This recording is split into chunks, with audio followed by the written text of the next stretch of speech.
Nós já estamos aqui na nossa parte da tarde. O Brasil está pegando fogo. Muito obrigado a você que está me acompanhando. Simplesmente a gente fica sem o que falar e te atualizar de tudo que está acontecendo. Mas eu quero dizer para você que você vai ficar atualizado e informado aqui no nosso canal. É por isso que eu vou diretamente para todas as notícias que nós temos neste sábado. Você me acompanha, dá o seu like, compartilha, se inscreve no canal. Vamos lá. Ex-apuração do Igor Gadelha, André Mendonça manda Alcolumbre enviar sigilos de Vorcaro à CPMI do INSS. Hoje eles não estão para brincadeira. A apuração do Gadelha conta o seguinte: que André Mendonça, que é o relator dos casos Master e INSS no STF, determinou hoje que o presidente do Senado, Davi Alcolumbre, devolva os sigilos do banqueiro Daniel Vorcaro à CPMI do INSS. Na decisão, Mendonça manda ao presidente do Senado devolver todos os sigilos que estavam sob sua posse para a Polícia Federal e ordena que a corporação disponibilize os dados sigilosos à comissão. Aqui está a determinação do ministro, explicando o despacho. Então, ele determina à presidência do Congresso Nacional que proceda à imediata entrega às autoridades da Polícia Federal que estão investigando o caso da Operação Sem Desconto de todos os elementos informativos oriundos das quebras de sigilo mencionadas nesta decisão, estejam eles em meio físico ou digital, não devendo permanecer com qualquer cópia do citado material. O ministro continua: ato contínuo ao recebimento dos documentos acima mencionados, a Polícia Federal, que passará a manter a custódia do material para o prosseguimento de suas investigações, deverá compartilhar a documentação objeto dessa decisão com a equipe da Polícia Federal, que está diretamente investigando os fatos da Operação Compliance Zero e com a Comissão Parlamentar Mista de Inquérito do INSS, para que também permaneça sob sua guarda e utilização nos termos aqui do artigo 58 da Constituição da República, termina o ministro.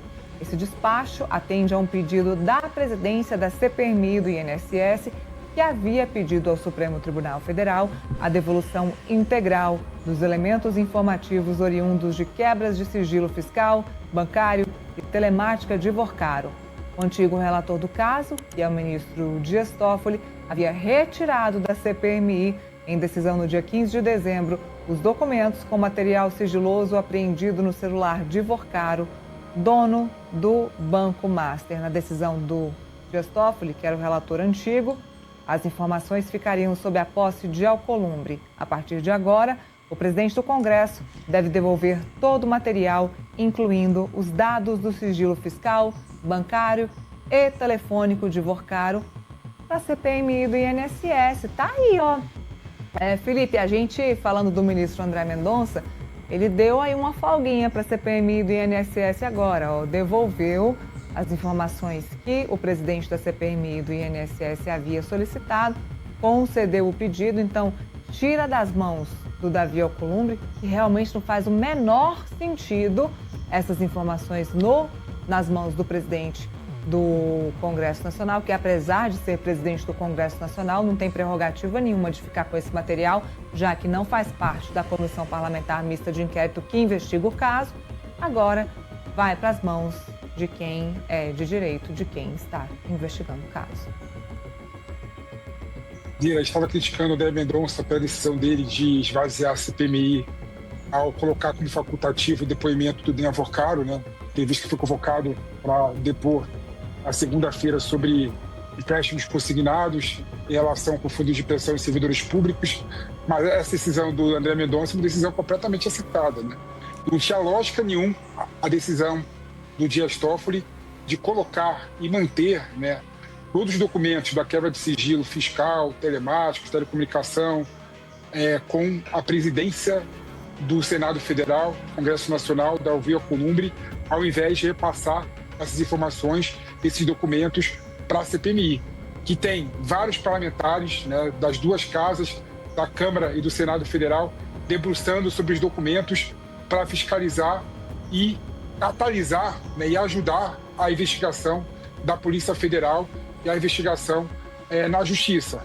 Então, foi uma decisão acertada, né? Com essas informações, eu creio que a CPMI terá uma nova fase, né, em relação a essa camada que se abriu para investigar o Banco Master relacionado com os consignados e relacionado com as relações com os fundos de pensão de servidores públicos.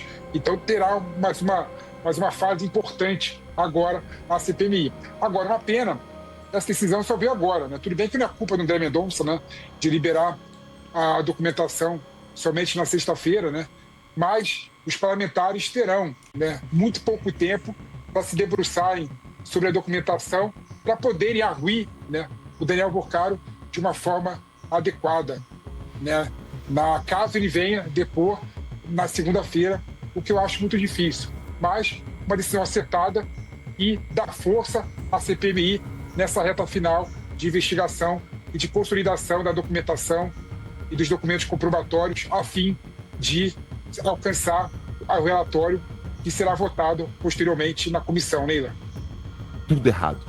A prisão das pessoas do 8 de janeiro estão cada vez mais conhecidas, de gente que está fora da bolha, fora do debate diário da política, porque tem gente que não está alienada, mas não está todo dia acompanhando. Inclusive, se você é um desses, coloque aí nos comentários, a gente vai ter o prazer aqui de ler, até para entender.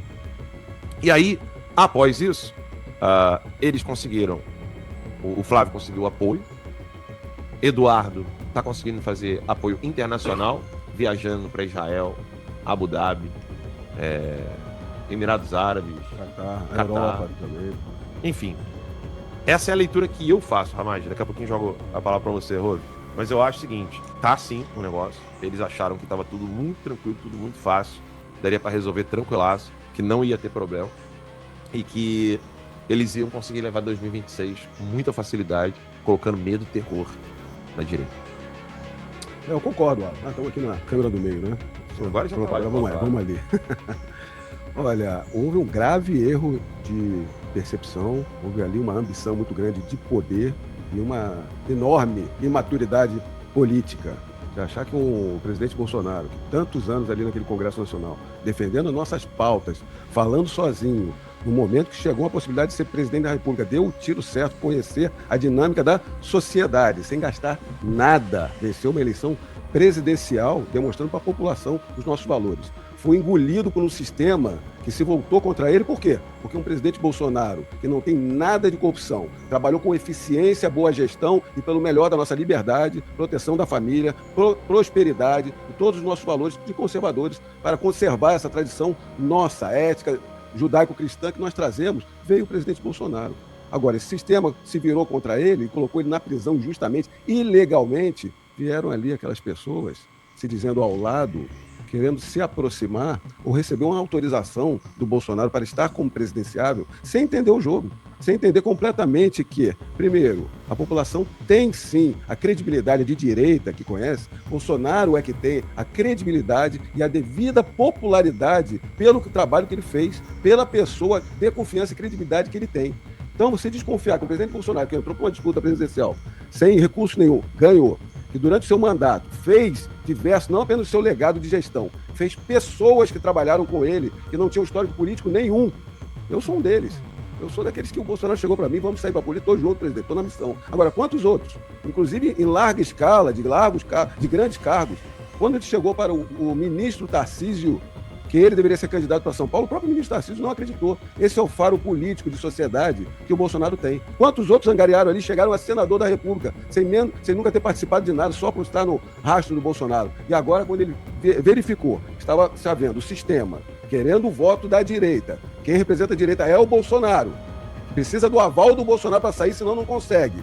Só que estava vinculado tanto a esse sistema financeiro que está com Lula, ou estava, né? Com o STF, junto ao STF, junto com essa grande mídia querendo o apoio do Bolsonaro, Bolsonaro trouxe o filho dele, sabendo que quem transmite voto é para um Bolsonaro. Flávio é Bolsonaro. Então a transmissão de voto foi quase que imediata, sem botar o carro na rua.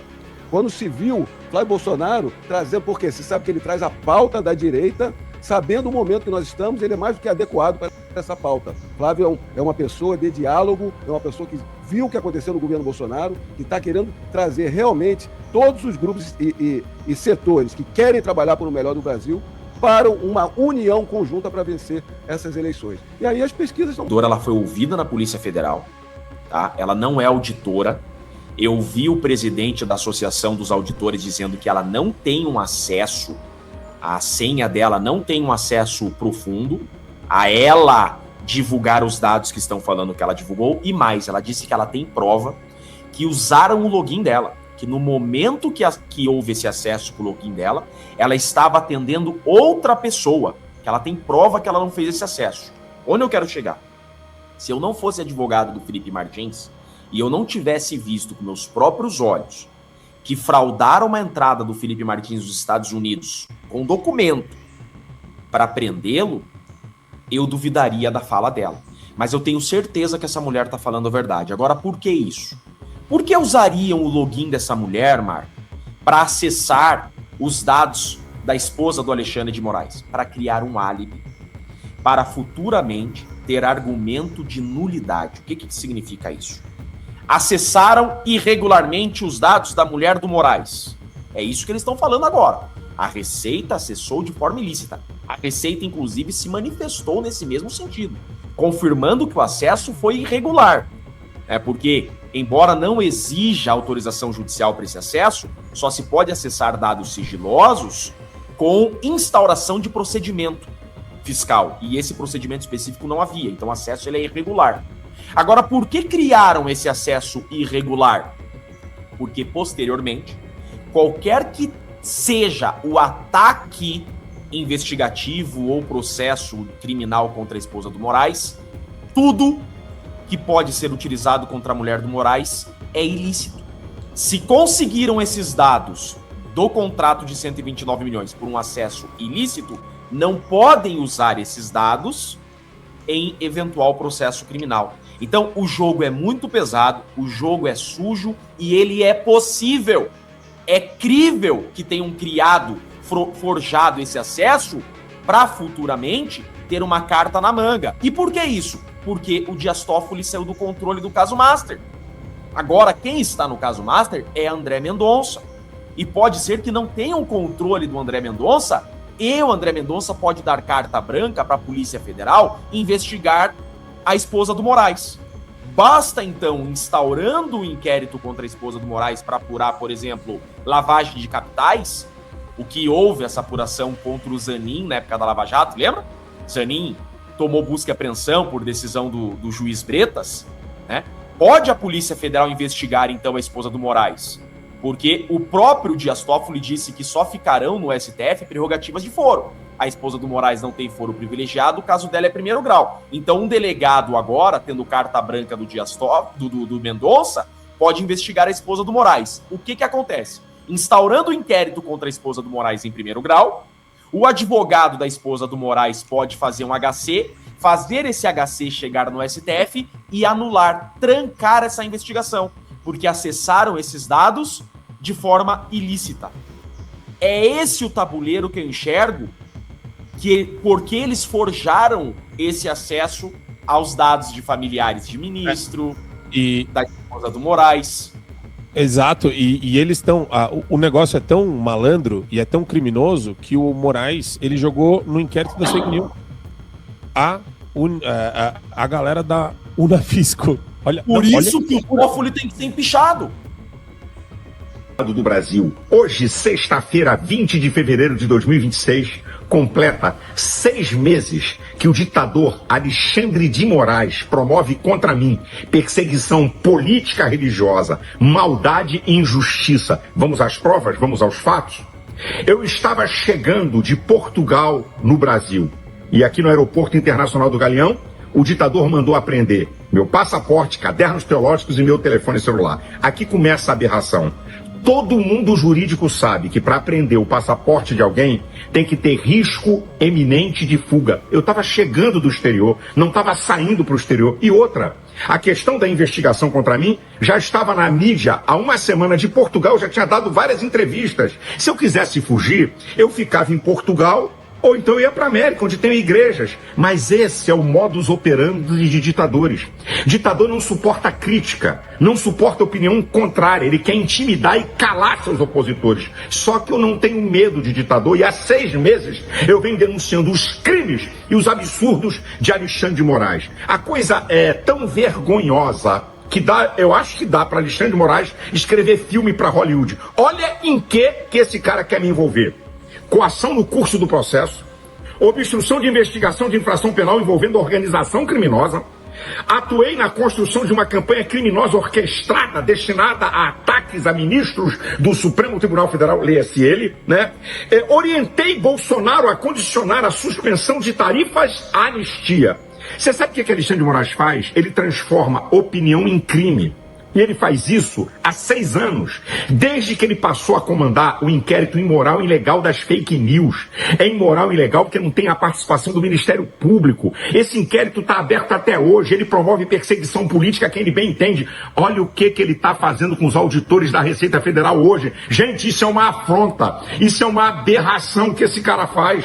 Meu advogado já pediu devolução de passaporte, de cadernos teológicos, de telefone celular, e não dá nem pelota, pediu audiência com ele, não dá nem pelota. Isso é marca de ditador. Organização criminosa. Se eu falei esse ano de 2025 2 ou 3 vezes com o Eduardo e com Paulo Figueiredo, foi muito. E outra, que poder Bolsonaro tem de negociar tarifa por anistia? Nenhuma. E outra, tudo que eu falei dele e alertando o STF nas manifestações é aberto, não tem nada escondido. Em mais de 50 vídeos, não tem nada secreto, não tem perseguição, nem armação para caluniar. São verdades, é minha opinião, que Alexandre de Moraes transformou em crime. Agora, a última aberração. Olha a última. O capacho de Alexandre de Moraes, o procurador Paulo Gonet, que envergonha essa instituição aplaudida que é o Ministério Público, preste atenção, na manifestação do dia 6/4 na Avenida Paulista, eu disse que os generais de 4 estrelas do Exército eram frouxos porque se calaram na prisão ilegal de Braga Neto. Eu não citei o nome de um general. O comandante do Exército faz uma queixa na PGR. E Paulo Gonet, é só pegar o documento, diz que eu cometo crime de calúnia, injúria e difamação contra o comandante do Exército. Eu não cito o nome dele, tá? E manda, sabe pra quem? Para Alexandre de Moraes, dizendo que Alexandre de Moraes comanda o inquérito de fake news e de milícia digital. Eu pergunto a você, o que tem a ver a opinião em uma manifestação pública com milícia digital e fake news? É perseguição política pura. Dia 18 de dezembro, o procurador me denuncia, Alexandre de Moraes. Dia 20, no recesso do judiciário, Alexandre de Moraes mentiu e me dá 15 dias de prazo para responder essa vergonha. Ives Gandra, o maior jurista do país, diz: é uma vergonha o que estão fazendo com o pastor. O pastor não tem prerrogativa de função, não tem foro no Supremo, tinha que mandar para a primeira instância. Pura perseguição política num verdadeiro conluio. Mas eu quero dizer aqui uma coisa. Ditador Alexandre de Moraes, sua hora vai chegar. Ou pela justiça dos homens, ou pela justiça de Deus, em nome de Jesus, ou pelas duas, sua hora vai chegar e sua casa vai cair em nome de Jesus, pelo bem do Brasil. Deus abençoe você e sua família. Domingo, 1º de março, a partir das 14 horas, na Avenida Paulista. Vocês vão ver o que eu vou dizer lá. Deus abençoe você e sua família, Deus abençoe o Brasil.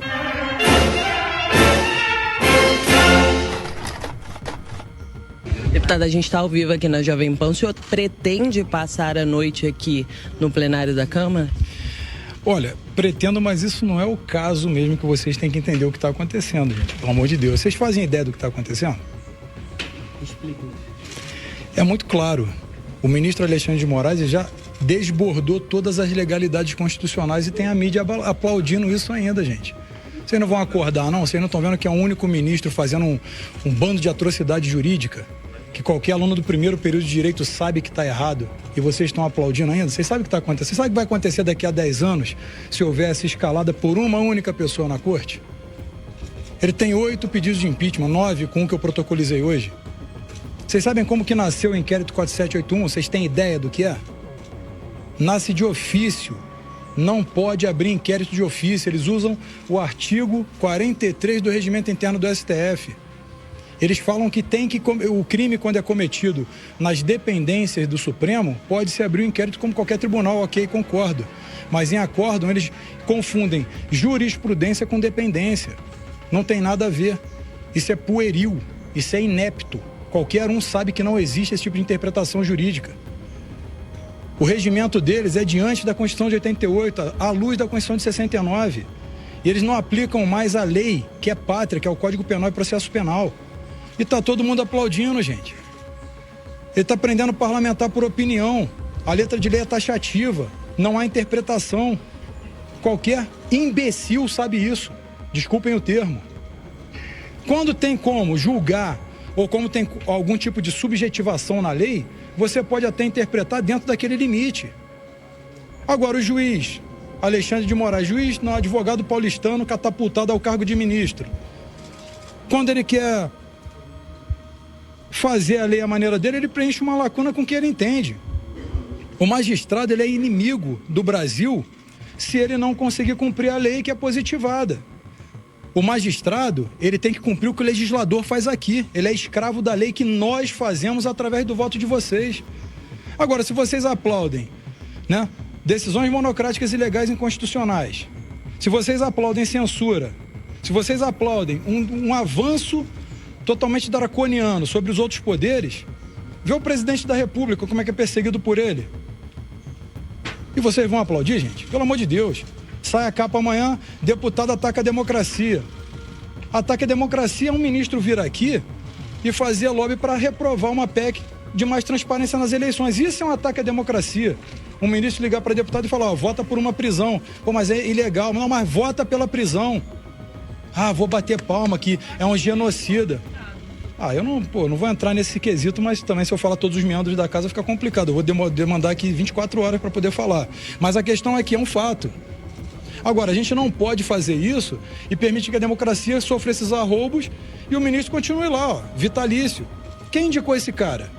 O que ele mentiu no currículo para poder passar na sabatinada do Senado e depois desmentiu? Por isso o Soja deveria ser empichado. Tá mentindo. O que ficou decidido? O senhor vai passar a noite? Não, isso é o de menos, mas isso não é relevante. Isso não tem relevância nenhuma. Por que o senhor vai passar a noite aqui, Ricardo? Porque eu quero ver até onde vai a petulância de alguém para de fato romper com os outros dois poderes, porque aqui o plenário é inviolável. Um deputado é soberano no plenário. Eu quero saber até onde vai, se ele quer dobrar essa aposta. Se ele quer mesmo, de fato, mostrar que ele manda nos outros poderes. Os outros ministros já estão envergonhados pelas atitudes dele. Agora, o que não cabe mais é ele ficar acelerando para cima, de fato, da nação, contra a nação, e todo mundo aplaudir, gente. Você chegou a falar com o presidente da Câmara, Arthur Lira? Não, ainda não. Há a prerrogativa de votar, de votar lá em plenário, os senhores querem? Não, na verdade não tem ninguém que querer. O julgamento da ADI 5526, gente, eu não estou falando nada que é hipotético. Eu não estou dando meu pensamento, não. Estou falando o que é. A ADI essa ADI é 5526, que inclusive o Alexandre é o redator dela, tá? Aqui diz que o artigo 312 do CPP trata de prisão preventiva, não se aplica em hipótese alguma a parlamentares. Hipótese alguma. E o artigo 319, que trata de medidas cautelares diversas da prisão, se atrapalhar direto ou indiretamente, um pouquinho que seja, o livre exercício do mandato parlamentar, tem que passar pelo crivo da casa em 24 horas. Como que ele faz um ofício dizendo que não precisa notificar a casa? O que ele está fazendo com o legislativo? Quando que o senhor vai falar com o Lira? Não sei. Quando ele achar que é importante entender isso aqui... Tentou contato? Tentou contato com o Lira? Não, ainda não tentei hoje não. Isso também é uma falha minha, mas vou tentar daqui a pouco. E além do senhor, o que mais vai dormir no plenário? Não sei. Mas o senhor não tentou com ele, você não tentou contato com ele ainda por quê? Porque não deu tempo. Tinha advogado, tem um monte de deputados que já deram depoimento, inclusive deputados que votaram em outrora pela prisão, já arrependidos votam agora. O que acontece é que não dá para engolir, dinamitar o princípio do povo, que é o princípio da soberania popular. Pô, se você elege alguém e outra pessoa que é indicada por um presidente quer tirar o poder do povo, isso é inconcebível numa democracia. E depois vem falar o quê? De democracia, defesa de democracia. Ataque ao Supremo. A pessoa vai ali e fala, eu não concordo com o ministro, ataque à democracia. Ataque foi em 85, o cartel de Medellín explodiu o Palácio da Justiça lá na Colômbia. Isso é ataque, pô. Agora fala, pô, falou que o ministro é feio. Ah, atacou o ministro. O cara gasta em 4 anos 80 milhões em segurança, ele não tem o direito de se sentir com medo. Agora, salvo engano, abre aspas, não quer ser criticado, não quer ser satirizado, não se lance à vida pública. Alexandre de Moraes, julgamento de plenário da corte. Ué, não pode ser criticado não esse ataque agora à democracia? Que maturidade política é essa de um país que pensa isso? E que maturidade é essa de uma mídia que vai lá e joga assim, nossa, deputado é preso em flagrante delito por crime inafiançável de xingar ministros. Está tipificado no Código Penal? É crime xingar ministro? Então, por analogia, é crime xingar deputado, presidente da República. É isso que vocês querem? Quer dizer, aí vai lá, faz todas essas atrocidades jurídicas e vai a mídia correndo Alexandre de Moraes, o herói nacional. Herói de quê, pô? Herói de nada. Então, eu tô sendo muito sincero para vocês, porque daqui 10 anos, nesse avanço, vocês vão estar pedindo, por favor, para... eu preciso de uma entrevista de alguém, pedindo autorização para um Estado totalitário através do judiciário. Não se enganem não que isso vai acontecer, tá? Então agora o senhor vai dormir no plenário, vai esperar até amanhã para que haja algum... Bom, eu vou ficar enquanto tiver que ficar para ver o que eles vão decidir. Eu, né, se fosse eu o presidente da Câmara, evidentemente, né, tá lá no artigo 17, item G do regimento interno da Câmara dos Deputados. Ele tem que guardar e salvaguardar as prerrogativas e imunidades parlamentares em todo o território nacional. Isso é função precípua, na verdade. Mas decidiu o que? Eu não entendi. O senhor falou que não conseguiu conversar com ele. Não foi uma decisão? Não conseguiu. Vou conversar com ele. Ele vai me ouvir, claro, evidente. O Lira é advogado, ele não é nenhuma pessoa que é leiga no assunto. Ele sabe muito bem o que é, tem uma vasta experiência no Legislativo. Acontece que o Legislativo ele não pode. Estava aqui conversando com o Luiz Lima, até se emocionou. É triste para um país, tu vê uma ruptura no poder, tá aqui o Ulisses Guimarães, tá se revirando no túmulo. Ele foi constituinte em 85, quando foi promulgado em 88, a Constituição de 85 veio para 88, ele disse de respeitar nunca, contrariá-la jamais. E agora, o que esse cara tá fazendo sozinho contra o Brasil? Então, dormir no plenário é um protesto, senhor? Não só um protesto, uma garantia fundamental também. Já quero ver se ele vai ter essa petulância de vir aqui de respeitar o poder legislativo dessa maneira, né? Entrando no plenário, no caso. Porque basicamente isso aí não é relevante. Dormir no plenário não é lá, vocês não estão entendendo o que é de fato. Vocês não entenderam ainda a realidade da situação. Vocês vão entender. Dizem que a gente só aprende a voar, só aprende que não pode voar quando pula do penhasco e vê que não tem asa, né? É o que vai acontecer com o povo brasileiro, pô. Não vai amadurecer politicamente, não? É complicado, vocês não fazem ideia do que está acontecendo mesmo, né? É lamentável, vocês deveriam saber melhor. Mais alguma coisa? Não, eu mandei, acho que foi ontem, só que acho que ele não respondeu. Ele nem viu ainda, na verdade. Que o enredo pró-Lula teve 9,6 milhões que foram destinados para esse samba-enredo da Unidos de Niterói, acadêmicos de Niterói. Então, quase 10 milhões de reais em verba pública para realizar esse desfile neste ano. Os pagamentos vieram da Prefeitura de Niterói, do Governo do Estado e também da Prefeitura do Rio de Janeiro, além da Embratur. O governo federal se envolveu diretamente com o desfile. A primeira-dama esteve 2 vezes, participando dos ensaios. E os deslocamentos da primeira-dama, claro, são pagos por recursos públicos e também o seu staff, a sua segurança. Aqui embaixo tem explicado também sobre as reuniões. Houve uma reunião no dia 16 e a presença de André Siciliano, número 2 da ministra, que é a ministra Gleisi Hoffmann.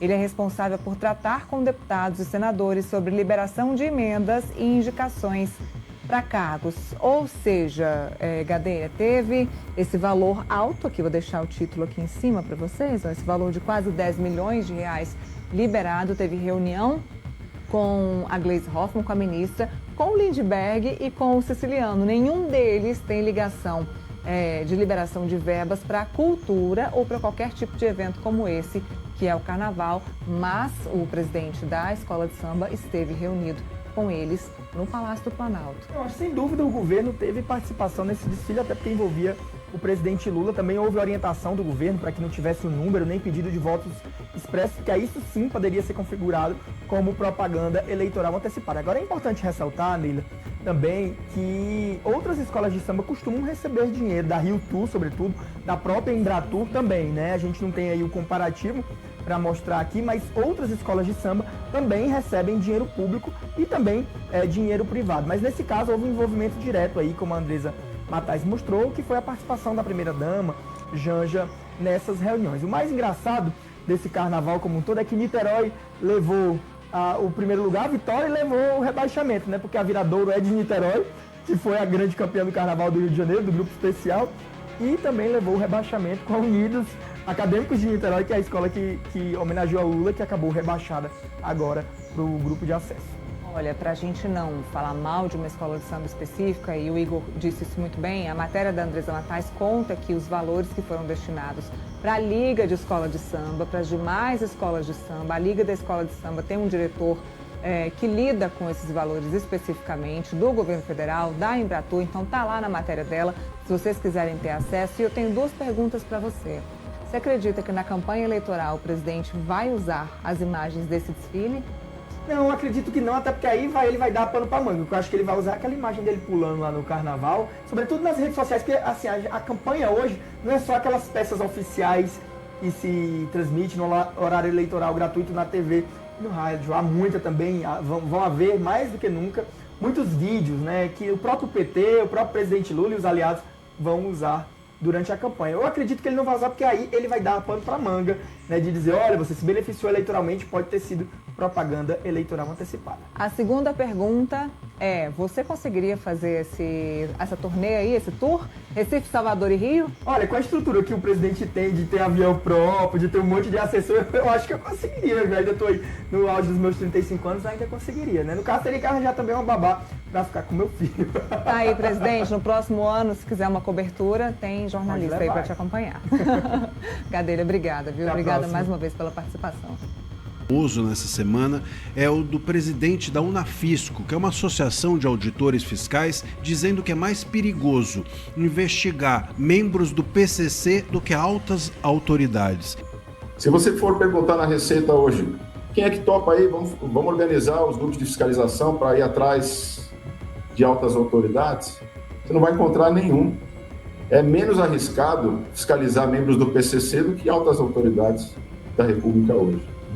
Então isso é um efeito concreto, muito negativo para a nossa instituição. E obviamente ele estava se referindo a ministros do STF, ou seja, ele disse na Globo News ao vivo que era mais perigoso investigar o PCC do que o STF. Disse ainda que quando você chamava para investigar membros do PCC, todos os auditores topavam, era fácil, mas para investigar os ministros ou altas autoridades, ninguém queria.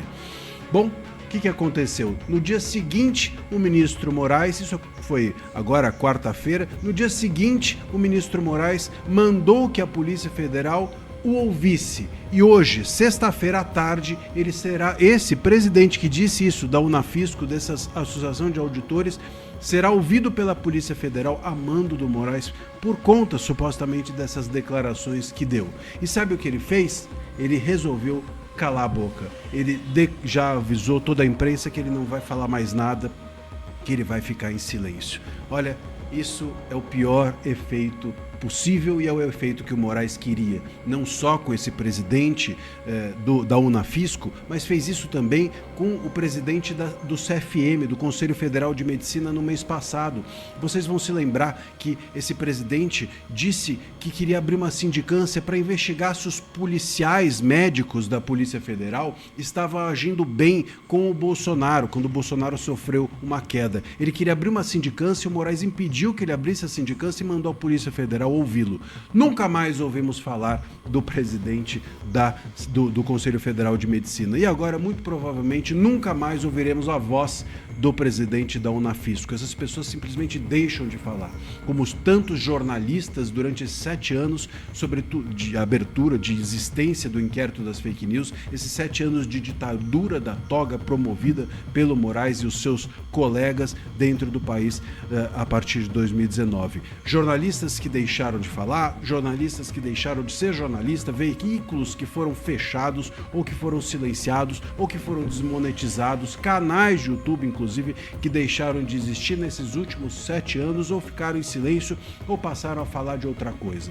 Então, o Moraes, ele obtém, com essa postura, uma intimidação. E é isso que esse presidente da Unafisco fez, que é determinar ficar em silêncio, que o Moraes tanto quer. Por isso que ele revelou também o nome desses 4 servidores investigados, porque ele quer que esses servidores sejam expostos a público e passem a ter medo, e que os demais servidores que não estão dentro desse rol também tenham medo.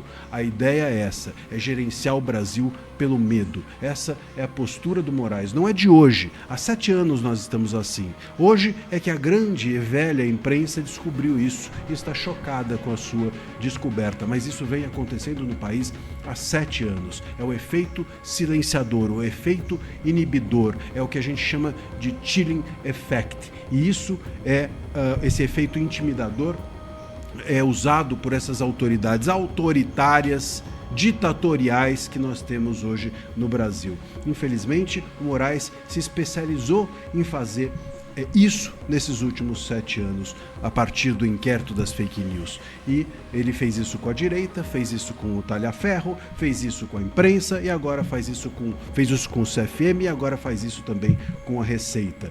Bela democracia, não é? Essa aí é de que o STF nos proporciona. Bela democracia essa que o STF diz que salvou. Bom, eu sou André Marcília, advogado. Peço que você deixe aqui o seu like, que você também compartilhe esse vídeo, que você considere se tornar membro e que você esteja comigo no dia 5 de março, às 8h30 da noite, numa live que eu vou fazer aqui no canal. Entra na descrição e você vai encontrar um link. Nesse link, que é gratuito, a inscrição é tudo gratuito. Você clica lá, se inscreve e estará comigo no dia 5 de março, às 8h30, numa live sobre quem pode barrar o STF, como brecar os abusos da corte. 5 de março, 8h30 da noite, esteja lá comigo. André Mendonça chegou chegando, literalmente com os 2 pés no peito. A gente olha para o Mendonça, aquele jeito calmo, sereno, tranquilo, jamais imaginaria que ele já chegaria dessa forma aterrorizando os corruptos do Brasil. Primeiro, ele está fazendo um processo que se fala ali nos bastidores de destofolização. O que é destofolizar uma determinada investigação? É retirar todos os grilhões, todos os obstáculos, as travas e deixar a Polícia Federal trabalhar. Isso aí tirou o sono de muita gente. Então eu quero mostrar para vocês primeiro esse pequeno trecho aqui, que foi publicado agora na G1. Presta atenção. Convido vocês para visitarem comigo o blog da Júlia Doilib no G1, que traz bastidores dessas primeiras decisões do ministro André Mendonça. Master, decisão de Mendonça tenta blindar a investigação e limitar a influência de diretor da Polícia Federal. O que acontece? O Toffoli queria blindar o Banco Master. Toffoli queria blindar as autoridades. Agora o Mendonça quer blindar a investigação, ou seja, não deverá haver interferências nenhuma da investigação. A Polícia Federal está livre para procurar provas e evidências. A decisão do novo relator retoma fluxo ordinário de perícias e depoimentos em investigação e é um movimento para limitar a influência do diretor-geral da Polícia Federal, Andrei Rodrigues, sobre as investigações. E aí tem a apuração da Júlia e do nosso colega Felipe Turioni, publicada agora há pouquinho, que a gente traz para vocês aqui no Conexão, em que a Júlia explica um pouco melhor a decisão do ministro André Mendonça, destaca um trecho importante aqui em que ele diz: somente as autoridades policiais e agentes diretamente envolvidos na análise e na condução dos procedimentos reciprocamente compartilhados é que devem ter conhecimento das informações acessadas, o que lhes impõe o dever de sigilo profissional, inclusive, aqui importante, inclusive em relação aos superiores hierárquicos e outras autoridades públicas. Na prática, a decisão reforça que delegados devem manter o sigilo da investigação e não são obrigados a compartilhar com seus superiores detalhes que compõem o inquérito. Quando ele fala superiores, ele sabe que o Andrei Rodrigues, que é o diretor da Polícia Federal escolhido por Lula, é uma dessas pessoas que vai trabalhar para blindar o governo. Então nós temos o Dias Toffoli tentando blindar a si mesmo e os seus colegas no STF, e o Andrei Rodrigues tentando blindar o Lula, Jacques Wagner, Rui Costa, que são as pessoas que iniciaram toda essa corrupção do Banco Master. O Mendonça está falando, não é para passar informação para esse cara, Tá? As informações é para ficarem com os delegados, com os policiais, para que não haja interferência dele, já que ele é um superior, ele é o diretor-geral da Polícia Federal, para que não houvesse interferência dele na investigação. E outra coisa que o Mendonça fez Mendonça autoriza a PF a fazer perícias sem restrição no caso Master. O ministro derrubou limitações que haviam sido impostas por Toffoli e permitiu análise de 100 dispositivos eletrônicos apreendidos nas operações contra o banco. Aqui fala Mendonça, nessa quinta-feira, decisões anteriores, o ministro, nessa quinta-feira, decisões anteriores do ministro Dias Toffoli autorizou a Polícia Federal a realizar perícias sem restrições em materiais obtidos no caso do Banco Master. Mendonça respondeu a uma consulta da Polícia Federal sobre a viabilidade técnica para analisar cerca de 100 dispositivos eletrônicos apreendidos, tarefa que demandará meses de trabalho exclusivo da perícia. Mendonça derrubou limitações impostas por Toffoli, que era o relator anterior do caso. Toffoli havia determinado em janeiro que o material apreendido pela PF nas operações fosse lacrado e armazenado no STF. Posteriormente, decidiu que o material fosse enviado à PGR. Na sequência, o então relator indicou quais peritos da Polícia Federal poderiam analisar o material. O que o Mendonça fez? O Mendonça falou, não vai ter essa, use os peritos normais aí, que vocês quiserem, os melhores, e não vai ter esse negócio de não poder investigar. Entra em tudo e siga o fluxo ordinário. O que é o fluxo ordinário? Façam nessa investigação o procedimento que a Polícia Federal sempre faz em todas. Não deverá haver interferência. Rapaz, isso vai dar o que falar. Isso vai... Nossa Senhora. E abaixou o nível de sigilo também da investigação. Cara, o Mendonça, ele disse, né? Esse vai ser a investigação que vai fazer a carreira dele, né, que vai marcar a história dele no STF. Ele sabe que você vai derrubar muita gente graúda. Quem não tá gostando disso é o Dias Toffoli e parece que tem uma mulher lá, uma esposa de alguém que tem um contrato de 130 milhões. Parece que essa pessoa também não tá gostando do que tá acontecendo. Mendonça, o Brasil te apoia. Você vai sofrer muita pressão, ameaça, perseguição. Dobre os joelhos todos os dias, peça a proteção de Deus, mas o Brasil te apoia a seguir adiante e se aprofundar nessa investigação. Essa talvez possa ser o processo que vai limpar a nossa democracia, a nossa república, o nosso país. Quem não sabe aqui, que não acompanha, a perseguição foi feita comigo e eu dei meu jeito sim para me livrar dessa perseguição. Hoje eu estou aqui nos Estados Unidos, em exílio. Agora, minha família, quando estava vindo, minha esposa com minhas duas filhas, uma de 14 anos e outra de 7 anos de idade, tiveram ali o abuso de cumprirem mandado de busca, retirá-las de uma aeronave, um constrangimento, e revirar todas as bolsas e constrangê-las ali com um interrogatório. Inclusive interrogaram as menores de idade, isso é abuso de autoridade. Então minha esposa conseguiu vir aqui para os Estados Unidos e entrou com uma licença de cerca de um mês, uma licença médica pelo transtorno que a acometeu com a questão e ainda pedindo logo em seguida para retornar ao seu trabalho. E sabe o que aconteceu? É isso que impressiona. Diversas pessoas, se há um tirano causando um abuso, e bloquearam todas as contas da minha esposa, bloquearam o salário dela. Ela é servidora pública desde os 20 anos de idade, primeiro como delegada de polícia e agora como procuradora, em seguida como procuradora.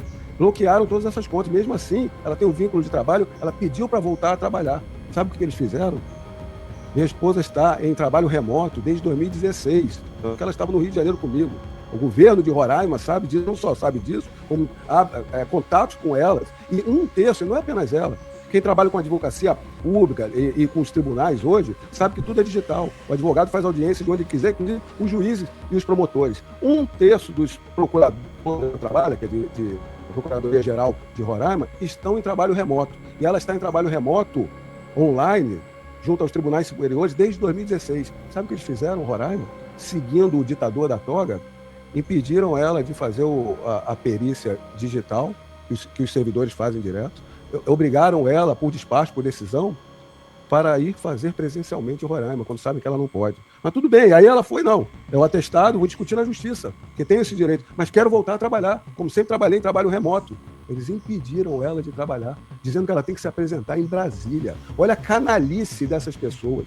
E aí exatamente o que ela estava falando. Essas pessoas que trabalham com essa crueldade, com essas arbitrariedades, vindo do exemplo do Alexandre Moraes, num estado como Roraima, que o seu percentual é de direita, altíssimo, de eleição, de eleitorado de direita, um governo do estado de Roraima, trabalhar, perseguir também uma servidora sua, que tem todo esse direito. Então nós estamos tendo que estar aqui, com tudo bloqueado, entrar na justiça, porque a minha esposa, que não tem nenhuma investigação contra ela, que não tem nenhuma acusação contra ela, não tem nada contra ela, estão perseguindo. Por quê? Porque ela é uma defensora melhor para o Brasil. Está do lado do seu marido, está do lado do seu marido. Isso é péssimo, isso é triste, isso foi revoltante. Nós estamos nessa chicana tentando administrativamente mostrar que ela já trabalha, que todos sabem, mas não, aí veio à tona essas decisões. Então ontem nós tivemos que, ela fez um vídeo esclarecendo isso, e foi ótimo, porque dentro da direita, a gente teve ali a colisão, o Alan estava aqui colocando para nós, e várias pessoas e parlamentares, e aí colocando para o governador de Roraima, que se elege como de direita,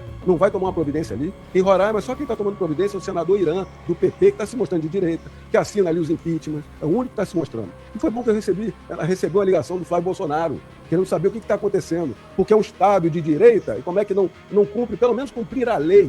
Então é isso que acontece no nosso Brasil. Nós temos que estar juntos, porque há uma massa ali do deep state, do estamento burocrático, que quer essas arbitrariedades, essa crueldade. Nós não vamos desistir nunca. Então podem vir, joguem tudo contra mim, a gente atura aqui, contra a minha esposa, contra a família. Então, nós vamos voltar aí. Olha que estou chamando a Rebeca para ser candidata a deputada federal pelo Rio de Janeiro, hein? Acho que a gente vai colocar a Rebeca como deputada federal.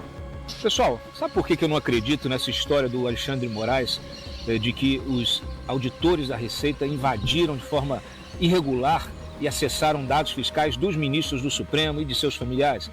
Porque para o sujeito fazer isso, ele tem ou que está maluco, ou ele integra alguma estratégia política, algum estratagema político, algum plano maior, né? Ele deve estar integrando realmente aí uma operação Aloprado 2.0, né? Porque nesse momento, para ele entrar no sistema, sabendo que ele vai ter todo o acesso dele rastreado, sabendo que quando ele faz esse acesso,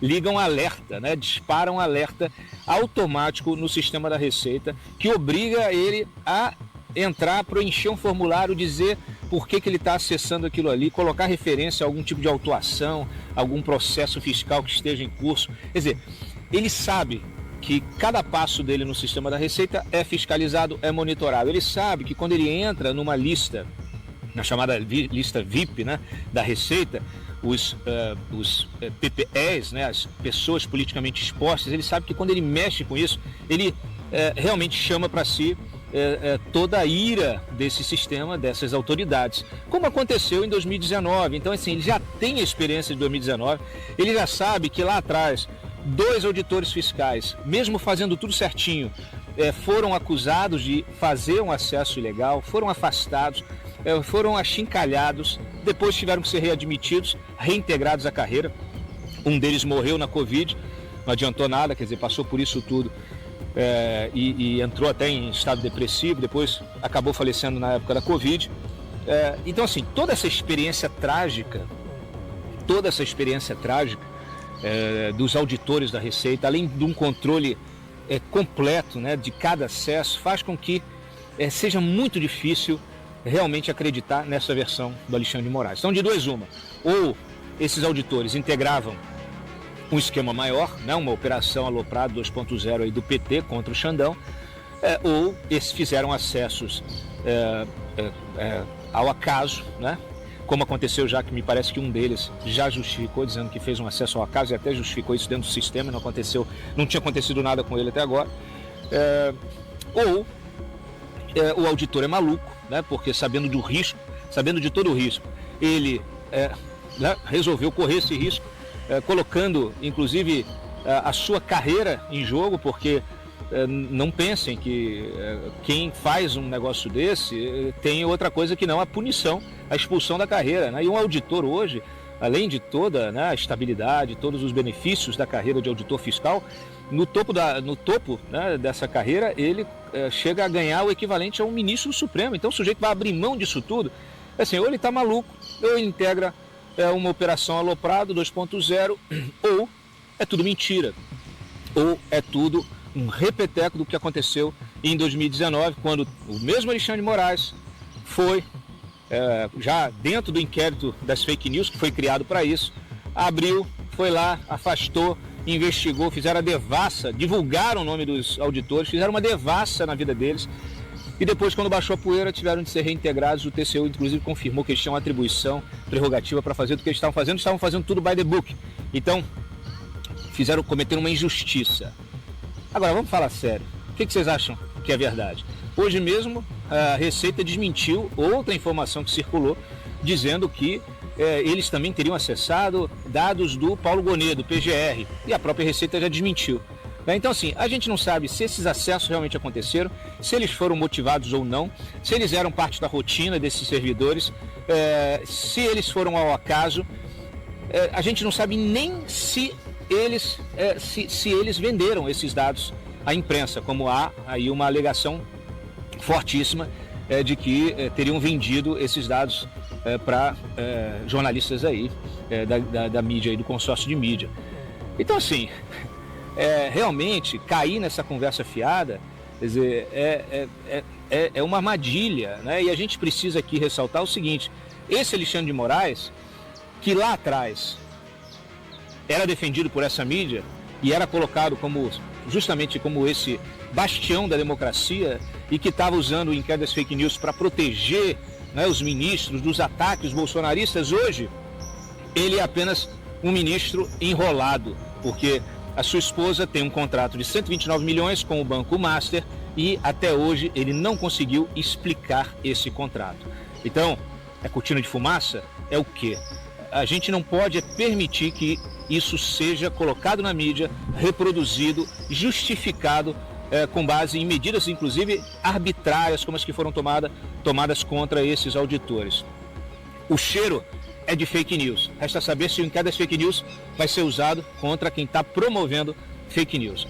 E a minha sugestão final, que eu dei inclusive no meu programa mais cedo, eu acho que a oposição deve pressionar o Fachin para fazer a mesma coisa que fez com o Dias Toffoli.